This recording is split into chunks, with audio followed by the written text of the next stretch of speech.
Et avec JP Zadi qui est avec nous ce matin. Salut JP, comment ça va? Oh, on est là au calme. Virginie, ça va bien? Oui, très bien, ça fait plaisir de te voir. T'es chez toi ici? Oh, merci, je sais que c'est chez moi, je sais très bien. C'est plus chez moi que chez toi même. C'est vrai. Alors tu vas te calmer. JP, tu viens nous voir pour Cocorico, c'est ton sketch show qui sera diffusé sur Canal ce soir à partir de 21h. On l'a vu en avant-première avec toute l'équipe, franchement on s'est tapé des barres. C'est juste, c'est très drôle et on va en parler avec toi. Alors, je sais pas si je te présente toute la team, si allez, il y a Fauzi juste en face de toi. Je connais le bon vieux Fauzi, oui, tu crois quoi? Un espèce de rebeu intellectuel, je connais très bien. Je prendrais ça comme un compliment. Ah oui. Il y a Adam qui est en régie là-bas. Oh Adam, ça va? Il y a Félix à la réelle. Salut. Et il y a DJ First Mike que tu connais très bien. Attends, il est encore là celui-là? Il est encore là depuis tout C'est incroyable, c'est incroyable. Mais c'est une légende, First Mike, c'est une légende. La légende DJ First Mike. Bon JP, on te retrouve ce soir sur Canal à 21h pour Cocorico. C'est une dizaine de sketchs qui jouent avec les clichés, les préjugés ordinaires et qui interrogent sur l'origine des discriminations, la persistance et leur banalité, comme le racisme par exemple, l'homophobie, le sexisme. On s'écoute une petite bande-annonce et on en parle juste après. 1 sur 1, 10e. Hey, salut les gars, je suis JP Zadi, meilleur espoir du cinéma de l'année dernière. Vous êtes plutôt dans le registre de la comédie normalement. Là, on fait un gros film d'action. Parfois, on a du mal à comprendre si vous jouez un rôle ou si vous êtes vraiment débile. C'est elle la donzelle endormie là? Les gars, faut que ça soit un prince charmant. C'est moi? Mais t'es pas charmant du tout, mec, t'es dégueulasse. Qu'est-ce que vous faites? Je sais pas. Qui vous a dit d'entrer, monsieur? Mais qui vous dit que je suis un homme? Quelqu'un d'autre a une accusation à porter au dossier? Non, parce qu'en fait, jusqu'à hier, nous, on était esclaves. Vous savez ce que je vis au quotidien, moi? Est-ce que vous connaissez ma vie? C'est donc ce soir 21h sur Canal. Comment est né ce projet, JP? Parce que c'est toi qui le porte quand même. Oui. Bah en fait, l'idée c'était juste de se retrouver avec des amis, avec Farid, avec John Wax, avec des acteurs qu'on aime bien et de faire un programme humoristique dans lequel on puisse se retrouver et rigoler tous ensemble. Ça part que de là. En fait, je suis arrivé à un niveau maintenant dans ma carrière où si j'ai envie de rigoler, j'appelle mes gars, on rigole et puis on met ça sur Canal. Tu bosses en bande en fait. Oui, c'est ça. exactement. Bah, je suis un fils de famille nombreuse, j'ai 8 frères et sœurs, donc moi j'aime bien l'esprit de troupe, tu vois. Ouais. Donc voilà, on avait envie de se retrouver et de rigoler entre nous, voilà. Et ce format, est-ce que c'est un peu nouveau pour toi? Tu sais, ça m'a fait penser au Chappelle Show de Dave Chappelle. Ah, merci. Parce que je suis tombée sur ça il y a pas très longtemps. On peut le revoir donc en fait sur Netflix parce que ça s'est arrêté il y a très longtemps. Et c'est pareil en fait, c'est des sketchs qui s'enchaînent et ils s'amusent du racisme, de la politique. C'est un peu le même délire en fait. Ouais, tout à fait. Ben, en fait, moi j'aime bien le principe de divertir les gens, les faire rire en les faisant réfléchir. Et donc moi je suis vraiment un mec des années 90. Moi mon école c'est vraiment les inconnus, les nuls. Bah, c'est un peu le même délire Patrick en fait. Sébastien, tout ça. Donc finalement j'avais envie de faire ça à ma manière, à moi, avec mes gars, à moi quoi. Mais je trouve ça vraiment noble le truc de sketch pour faire rire les gens. Et alors sur le fond, je trouve que ça te ressemble hyper bien parce que tu nous fais rire, mais tu nous fais réfléchir aussi. C'est vrai qu'il y a plusieurs sketchs, je les ai regardés 2 fois parce que je me suis dit, attends, qu'est-ce qu'il a voulu dire là? Tu captes au début, mais tu regardes une deuxième fois. Tu t'es attaqué à d'autres thématiques, c'est vrai. Alors il y a le sexisme, il y a l'homophobie, il y a la pauvreté aussi. Pourquoi? C'est quoi? C'est l'idée de se dire qu'on peut rire de tout en fait aujourd'hui. Oui, c'est clair. Pour moi, l'idée de faire ce sketch show, c'était déjà de mettre des thématiques sur la table pour ouvrir le débat et faire discuter les gens sur des sujets. Et oui, je pense qu'on peut rire de tout, mais il faut que ce soit sain à la base. Moi, quand je ris des choses, c'est pas pour me moquer des gens. Mais j'ai quand même envie de dire un truc. Là, tu me parles de l'émission, tout ça. Avant, je travaillais à Move et je crois que c'est la plus longue conversation que j'ai avec Virginie de ma vie.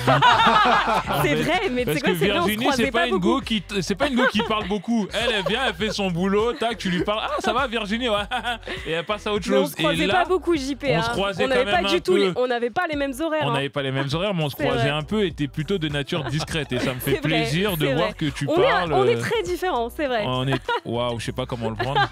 Ça tire à balles réelles, ça tire à balles réelles. Toi, tu parles beaucoup pour rien et moi, je suis plutôt discrète. C'est ça qu'elle est en train de me dire. Écoute, on va discuter pendant 1 heure. Ok, ça me fait plaisir. Bon, en tout cas, non, mais c'est très très cool. Franchement, j'ai trouvé ça hyper juste.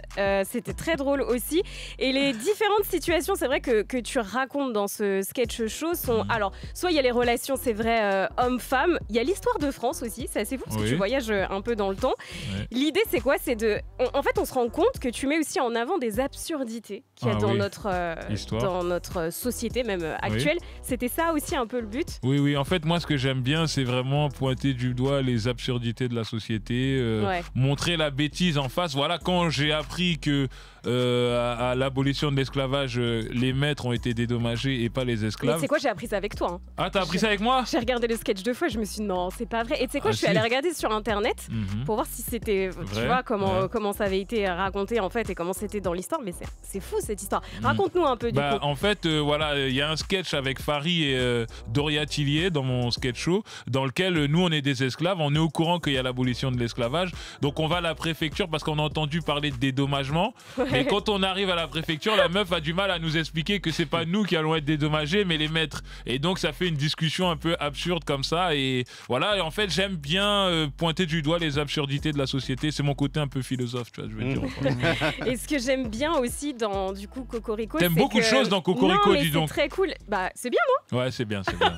Non, j'avoue, c'est Tu bien. assistes à une conférence de presse Ouais. où en fait bon tu présentes l'émission et tu as des journalistes qui sont très dubitatifs de ton Oui, oui, humour, oui. de ce qui va se passer, la façon dont tu abordes certains sujets. Vous avez écrit ça en pensant que vous alliez le vivre ou pas? Non, non, moi c'était juste pour faire un peu de mise en perspective. Je sais que l'humour, tu peux te faire tacler facilement. Bah ouais. Aujourd'hui, c'est un métier qui est difficile où le moindre écart, la moindre blague un peu qui est un peu ratée, tu te fais allumer tout de suite. Et donc voilà, je sais que sûrement sur des sketchs, je vais me faire insulter parce que je connais la vie. Ouais. Depuis le début, je me fais tout le temps insulter. Donc je me suis dit, allez, on va rigoler de ça et on va prendre de l'avance sur les insultes qu'ils vont nous mettre. Et donc du coup, on parle à des journalistes et en plus, on justifie même pas, on s'enfonce encore plus. Ouais. Mais c'était une petite mise en abîme du bail, tu vois. Et à un moment j'aime bien parce que tu dis on ne peut plus débattre sereinement en France, tout est hystérisé. Tu Oui. le penses vraiment? Non, non, non, je pense pas que c'est la France. Je pense que c'est le monde qui est comme ça. Et je pense que aussi avec l'avènement des réseaux sociaux, eh ben, tout le monde est juge en même temps et tout le monde donne son avis.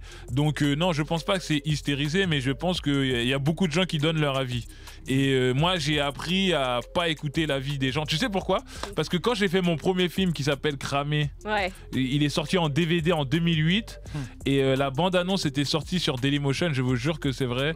Et il y avait un commentaire sous la bande-annonce, il y avait écrit « Ouais, celui qui a fait ce film, c'est un fils de pute. » C'est pas vrai. Ce truc-là, ça m'a vacciné en fait. Je me suis dit « Ah Ouais, ok, c'est donc dit. oh, ils sont là pour insulter les gens en fait. » Et il y a plein, c'est vrai, bah, que ça soulève des absurdités, c'est ce qu'on disait. Je pense par exemple à ce sketch où on voit cette maman qui force sa fille à finir son assiette Oui. parce qu'il faut penser aux gens qui ont faim. Alors ça, c'est assez ouf. Ouais. Sauf que cette phrase, bah, c'est une aberration parce que l'idée, c'est pas de penser juste à eux, c'est il faut Oui, oui. agir pour pas que ça existe. Exactement. Oui, oui, en fait, ça, ce sketch-là, c'est un truc un peu sur les petites phrases du quotidien, Mais les qui sont absurdités absurdes, voilà, qu'on a dans le quotidien et on a grandi tous avec. Et donc, on tire le truc et après, il y a les sans-abri qui sont contents. Elle a fini son assiette. Voilà, bah, ouais, ça nous faisait rire. Bah voilà, je trouve que aussi le rôle de l'humour aussi, c'est un peu ça. C'est un peu questionner tout le monde sur sa propre vie, sur ses propres habitudes, sur ce qu'il pense, sur ce que chacun pense. Et si avec l'humour, on peut réussir à faire émerger des questions chez chacun, c'est pas mal. Mais t'as vu quand même que c'est pas trop dans l'air du temps. L'air du temps, c'est plutôt voilà, la bien-pensance, pas trop de vagues,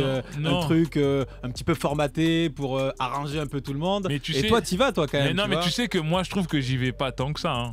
Mais par rapport à ce qui se fait, si. Tu te censures un peu? Ah, mais non, c'est C'est pas vrai que je me censure, mais je pourrais aller beaucoup plus loin. Oui, bien mais sûr. Après, j'essaye de faire en sorte que le discours soit audible et qu'on puisse voir le message. Mais franchement, pour moi, je vais pas trop loin, je te dis la vérité. Ouais, t'es capable de plus de. Bah oui, je vais aller dingueries, beaucoup plus loin. voilà. Mais voilà, là. Non, mais on t'a jamais fait des remarques dans le milieu de dire ah là quand même Non, JP non, personne. Tu sais bah, pourquoi? Non, tu sais pourquoi? Ah, Parce dis-moi. que j'ai l'impression que l'humour, ça devient chelou quand le fond il est pas bon. Par exemple, s'il y a un homophobe qui fait une blague sur les homosexuels, on va tout de suite voir qu'il y a un problème. Alors que si t'as rien, et si t'es normal et que tu Ouais. fais la blague dessus, on voit juste la blague en fait. Donc moi, comme je me considère un peu sain d'esprit, du coup, je m'autorise à aller sur les sujets sur lesquels j'ai aucun problème, tu vois. Quel sketch t'as préféré toi? Moi, À vraiment, écrire, c'est à pas. jouer, Non, le sketch vraiment que j'ai préféré, c'est le casting là. Tu sais, quand je fais un casting. Ah oui, tu t'es démonté. Ouais, voilà, ça c'est vraiment le genre de truc qui me fait rire. Genre le gars qui est prêt à tout pour montrer qu'il est capable de faire un rôle. Et c'est vraiment le sketch qui me fait le plus Et rire. maintenant, t'es catalogué dans un type de rôle, justement. Ou tu peux tout faire? Non, moi je pense que je peux tout faire, mais c'est vrai que quand tu arrives avec une étiquette, bon, quand tu arrives avec un succès énorme comme le mien, tu vois ce que je veux dire, c'est difficile à s'enlever des épaules, tu vois ce que je veux dire, parce que le gros succès que j'ai eu avec mon film Tout simplement noir fait que voilà. Mais non, je pense que je peux tout faire et pour l'instant je fais ce qui me plaît et là de toute façon je me dirige de plus en plus vers d'autres types de rôles et tout. Genre quoi? Bah alors il y a un film que j'ai tourné avec Chad Chenouga et Christine Payard et un acteur qui s'appelle Raphaël Quenard, qui s'appelle Pourquoi tu souris, et c'est une comédie mais c'est quand même du drame. C'est par rapport à tes chicots ou ça n'a rien à voir? Pas du tout, ça n'a rien à voir, c'est plus du drame. D'ailleurs, félicitations. Pour mes petites belles dents. Bah oui, elles sont toutes neuves. neuves. C'est Invisalign, c'est Invisalign. Tu sais, quoi Invisalign? c'est des trucs que tu mets en plastique là sur tes dents. Là. C'est vrai. Tu sais, tu les mets tous les jours et ça les range. Ah oui, voilà, oui. Alors tu nous disais c'était gars, mais parle-nous un peu du casting parce que tu as réuni du très beau monde quand même. Ouais. Bah, dans le casting, il n'y a que des gens que j'aime bien. C'est Farid, Doria Tillier, Béatrice Dalle, Rod Parado, Guillaume de Tonquédec, Fadili Camara, ma fille.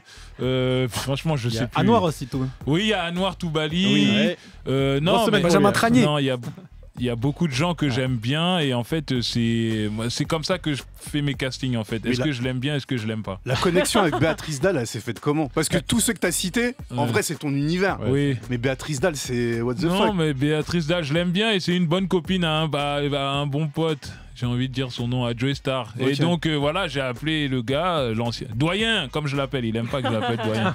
J'ai dit Doyen, donne-moi le numéro de la go là. Je l'ai appelé et elle a été contente. On s'est vu, elle est venue, elle a joué dans donc le. Donc en gros, t'es dans le game là.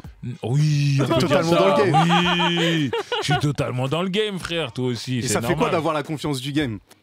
Oh, franchement, ça fait rien du tout. Franchement, moi, ce qui m'intéresse, c'est le travail, c'est le boulot, c'est m'amuser, rigoler avec mes gens. Mais j'ai pas spécialement de. Tu vois, j'ai pas d'ego là-dessus de me dire, ah oui, le game me fait confiance, je m'en ouf de ça. Moi, ce que je veux, c'est rigoler avec mes gars, m'amuser, prendre du zeille. Voilà, c'est tout ce que mais pour avoir des financements, c'est plus facile de dire, ouais, j'arrive avec un carnet d'adresses que. Oui, c'est clair, mais les financements, ils viennent parce que aussi, t'as envie de raconter des histoires, parce que t'as ton univers. Voilà, en fait, moi je pense que ce qui caractérise mon boulot, c'est vraiment mon univers et le fait que j'ai envie de raconter des choses avec de l'humour. Et l'humour, c'est une arme incroyable, ça ouvre beaucoup de portes.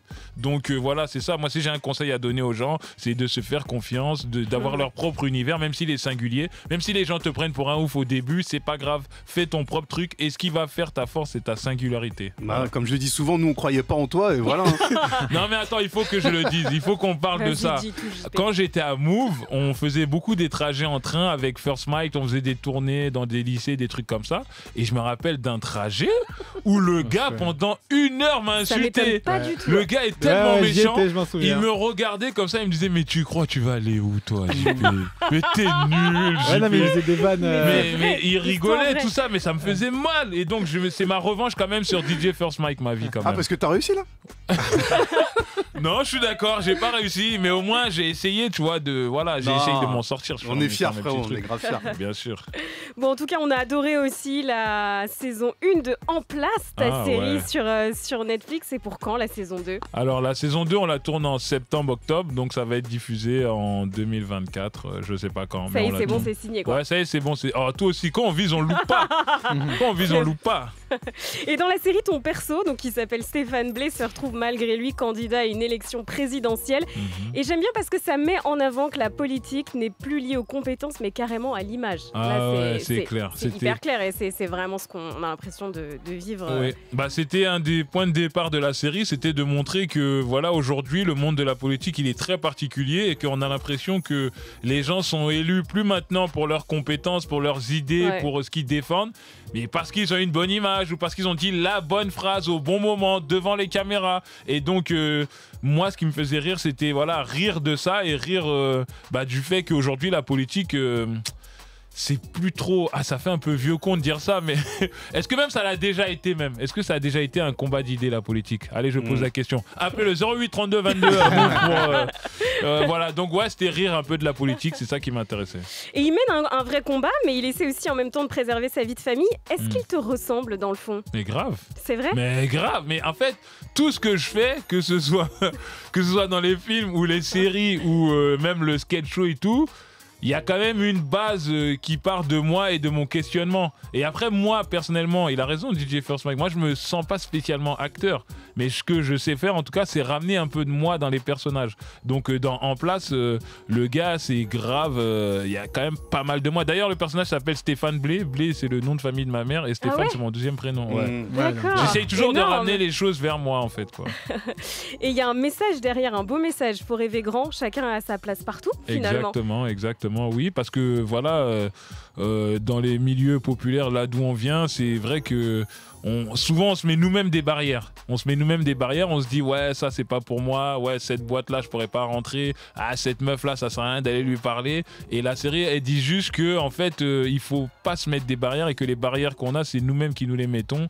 Et en vrai si on n'a pas de limite, on est quand même en France. On peut quand même faire des trucs de ouf. Je sais pas, il y a quand même un mec comme DJ First Mike qui est pas spécialement talentueux dans quelques domaines que ce soit et il travaille à la radio en tant que DJ depuis des années. Je pense que DJ First Mike est le symbole même du fait que on n'a pas besoin de compétences particulières pour s'en sortir en France. Mais toi, t'as eu un César, frère. Après, c'est vrai que c'est le César du Covid, mais nous, on sera toujours là pour te le rappeler.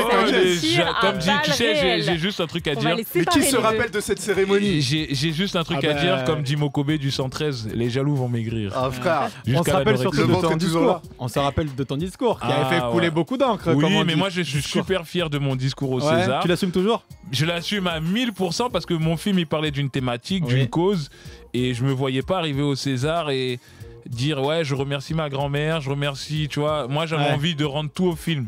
Et donc le film m'a apporté beaucoup et quand j'arrive à la cérémonie des Césars et que je suis récompensé, et ben je veux tout redonner au film et parler des thématiques du film. Et j'ai l'impression que ce film-là, pour moi, ça a été comme un passage, tu vois. Et donc, j'allais pas m'attribuer le succès du film. C'est pas moi le succès du film, c'est les gens, c'est la cause, c'est plein de choses. Donc, j'ai tout redonné. Mais il y a des acteurs très connus qui avaient dit que justement, tout ce qui était chlordécone aux Antilles, le combat d'Assa Traoré et tout, ça n'avait pas sa place. Et même encore maintenant, là, tu vois. Avec Justine Triet, moi, je pense que ça a carrément sa place. Palme d'Or, et je pense que les acteurs et les actrices et les gens du monde du cinéma sont des gens qui sont connectés au monde et le combat, ça fait partie de notre société. Et Justine Triet, elle parle de la retraite parce que elle a des gens de sa famille qui vont aller à la retraite. Les gens ils croient que parce que tu joues dans des films, t'es plus dans la société, t'as plus de trucs. Mais on a des frères et sœurs, tu vois ce que je veux dire. Il y a une partie du game, du milieu qui est déconnectée. Tu vois, toi, tout à l'heure, quand je te disais tu fais partie du game, il y a une partie du milieu qui est complètement déconnectée. Tu les vois au Festival de Cannes. Peut-être. Tu vois dans des trucs comme ça. Mais moi, en tout cas, je suis pas déconnecté. J'ai 8 frères et sœurs. Si je te raconte mon quotidien, j'ai pas envie de te raconter ça. Mais en tout cas, moi personnellement, je suis pas déconnecté. Je fais partie entière de la partie intégrante de la société civile. Les combats, la retraite, les gilets jaunes, tout ça, ça me concerne. Je suis à fond là-dedans. Et quand j'ai eu mon César et que j'ai fait mon discours, je l'assume totalement et entièrement parce que ça fait partie des choses qui me tiennent à cœur. Mais tu représentes une nouvelle partie du cinéma. Ah peut-être, je sais pas. C'est pas moi de le dire, mais en tout cas, je me représente moi déjà à la base. Oui, mais t'as maintenant une responsabilité parce que ça c'est vrai. T'es un acteur de la diversité. Oui, ça c'est vrai. Mais ça, je l'assumais pas au début.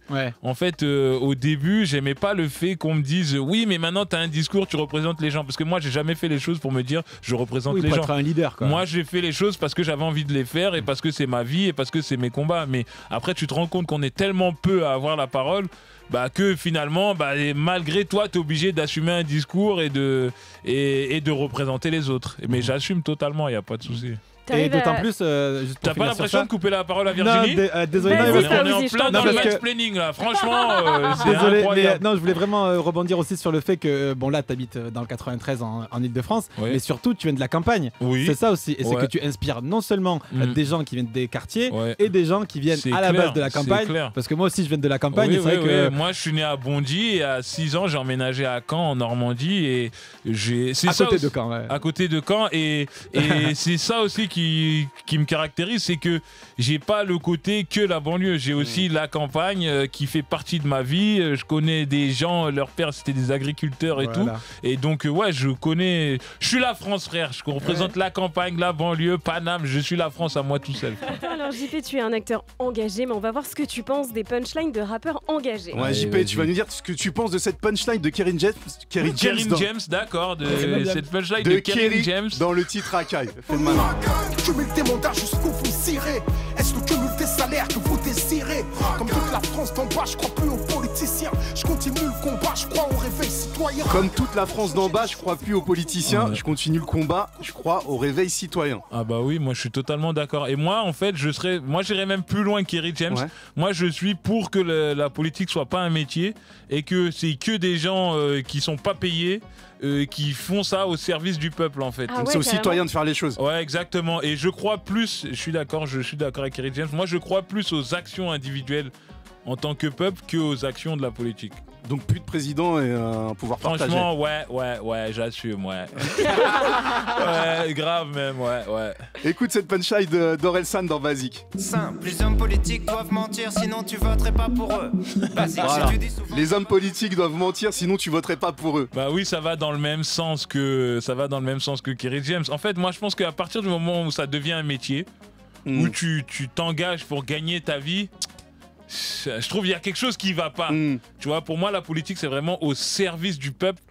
Donc, tu dois pas attendre de salaire ou de quoi. Tu le fais parce que tu as envie de le faire, en fait. Et à partir du moment où tu peux t'enrichir... Je sais pas, ça devient du business, c'est relou. Et est-ce que dans les films aussi, tu dois mentir, sinon les gens vont pas regarder les films?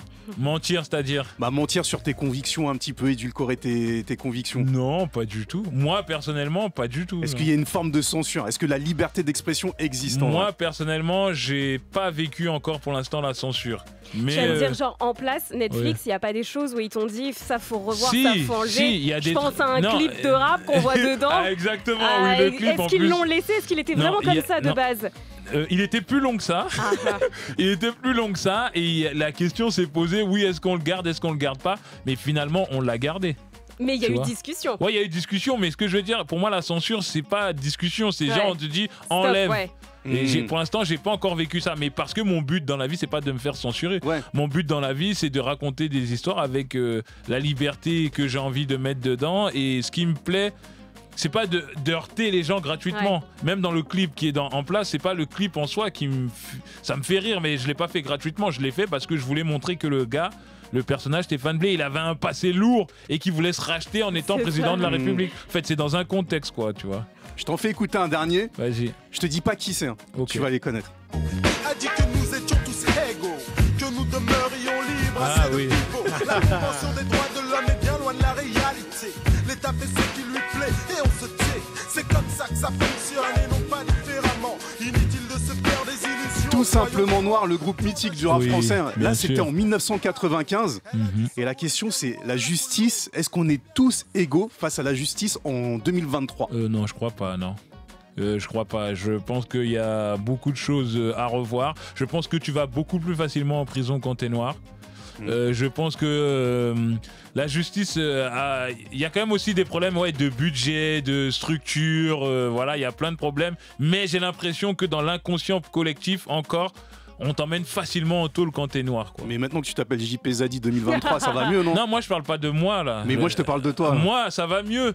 Bon, tu sais, ressens ce truc-là ou pas? Le fait d'être un petit peu connu, c'est clair que ça change. Maintenant, les policiers, ils me prennent en photo, tout ça. Mais j'ai des gens de mon entourage qui sont en tôle pour des vieilles histoires. Alors qu'on voit d'autres personnes qui vont pas en tôle alors qu'ils ont fait des dingueries, mon frère. Tu vois, donc oui, je pense qu'il y a un problème encore dans les mentalités et il y a un problème encore, oui, de justice, quoi. Et la solution, c'est quoi? C'est nous de nous mettre en justice Non, la solution, c'est l'éducation. Je pense que les programmes scolaires, la façon dont la question de la colonisation et de l'histoire de France est abordée, tout ça fait que les gens ont des lacunes et ils ont des a priori et des préjugés quand ils voient les Noirs. C'est pas normal qu'en 2023, il y a des gens encore qui se disent « Ouais, mais il y a beaucoup de Noirs en France ». Ben oui, il y a beaucoup de Noirs en France parce que la France a colonisé beaucoup de pays en Afrique. Et donc l'histoire de l'Afrique et de la France, elle est liée. Elle est liée, en fait, tu vois. Et je pense que tout ça est très, très, très, très mal expliqué à l'école. Cocorico, ce sera un one-shot ou il y aura une suite? Ouais, Inch'Allah, il y aura une suite. Ouais. En tout cas, nous, on a pris beaucoup de plaisir à faire Cocorico là, cette saison. Mais oui, je pense qu'il y aura une suite, ouais. Mais voilà, faut quand même que les gens y regardent, frère. Si les gens y regardent pas, plus, ils vont pas, on attend ce que ça va donner ce soir. JP, on va voir ça ce soir. Ouais. JP, moi j'ai une petite question. Tu étais à la cérémonie des Flammes, les récompenses des cultures populaires et du rap. C'était la première, beau théâtre avec tout le monde qui était beau gosse, le tapis rouge, etc. Voilà. Qu'est-ce que t'en as pensé? Parce que là, on a un petit peu de recul. Il y a eu des critiques positives. positives, des critiques négatives. Oui. Toi, tu y étais, qu'est-ce que tu en as pensé? Moi, j'ai pensé que c'était super. Je pense que c'était une bonne cérémonie. Je pense que c'était important. Après, sur le recul, on voit bien qu'il y a des choses qui ont été un peu négligées, comme la présence. Après, on ne sait pas, on n'est pas dans l'organisation. Mais comme Naps, Maes, ils disent qu'ils n'étaient pas là et tout, que c'était une cérémonie des Renois. Bon, moi, je ne suis pas d'accord. Mais en tout cas, je trouve que c'est une bonne chose que ça existe. Je pense que Amadou de Bouscapé et Yard ont fait un bon boulot. Je trouve que c'était beau. Je trouve qu'il y avait des bonnes performances. Et évidemment, c'est la première, donc c'est à améliorer. Mais j'encourage vivement pour la deuxième session. Et je trouve que c'est un très très grand pas pour nous parce qu'on en avait marre pour les Energy Music Awards, pour les victoires de la musique où le hip-hop n'était pas respecté. Alors que je pense que le hip-hop fait partie. Comment ça, je pense? Le hip-hop est une grosse fait partie vraiment intégrante de la culture française, de la culture musicale même mondiale, et je pense qu'on n'était pas respecté. Je dis on comme si j'étais un rappeur, mais non, mais c'est hip-hop ce que tu fais aussi. Voilà. Le cinéma, il est hip-hop. Exactement, mon cinéma est hip-hop. En plus, c'est moi qui vais faire les scores de tes films. Oh là, encore plus hip-hop. Nous emballons pas. Mais en tout cas, on va te faire des passes décisives. On va te faire des passes décisives quand on pourra le faire. T'inquiète pas. Mais en tout cas, je trouve que les flammes du hip-hop, c'était super et c'est une bonne initiative et il faut continuer comme ça. Donc tu seras là l'année prochaine. Je serai là l'année prochaine, mieux habillé, je pense. Mais c'est vrai que t'étais habillé vraiment comme dans la vie de tous les jours, ou le petit hoodie, le jean et tout. Non, mais je vais pas raconter. Mais moi j'ai aimé, je te le dis, moi j'ai bien aimé. Tu vois. Ah, t'as bien aimé le style. Je te jure que j'ai bien aimé. Je l'ai dit à tout le monde. Merci.